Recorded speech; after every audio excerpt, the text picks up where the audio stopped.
യഹ്യ എന്ന് പറയുന്ന പൊന്നുമോനെ കാണാതെ വന്നപ്പോ പടച്ചവനെ സക്കരിയാ നബിക്ക് വല്ലാത്ത സങ്കടമായി. പൊന്നുമോനെ തിരയുകയാ, കാണുന്നില്ല. അവസാനം ബൈത്തുൽ മുഖദ്ദസിന്റെ മുമ്പിൽ ചെന്നു. പടച്ചവനോട് പറഞ്ഞു, നാഥാ,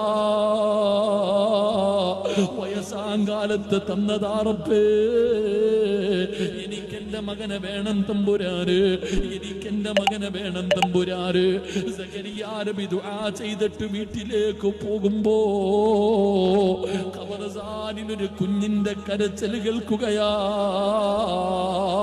ഒരു കുഞ്ഞ് കരയുകയാ. പോയടോ, കരച്ചിൽ കേൾക്കുന്ന ഭാഗത്ത് ചെല്ലുമ്പോ ആരായിരുന്നു കരയുന്നതെന്നറിയുവോ? 11 വയസ്സുള്ള യഹ്യ എന്ന് പറയുന്ന പൊന്നുമോന് ഖബറിനകത്തിരുന്ന് കരയുകയാണ്. ഖബറിനകത്തിരുന്ന് കരയുകയാ.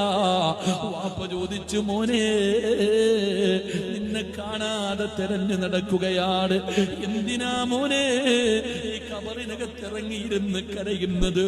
ആ 11 വയസ്സുകാരൻ പറഞ്ഞ മറുപടി എന്തെന്നറിയുവോ? ഉപ്പാ,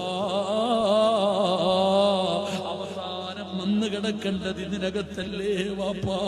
അവസാനം വന്ന് കിടക്കേണ്ടത് ഈ ഖബറിനകത്താ. ആ പൊന്നുമോന് പോലും ബോധമുണ്ടായിരുന്നടോ.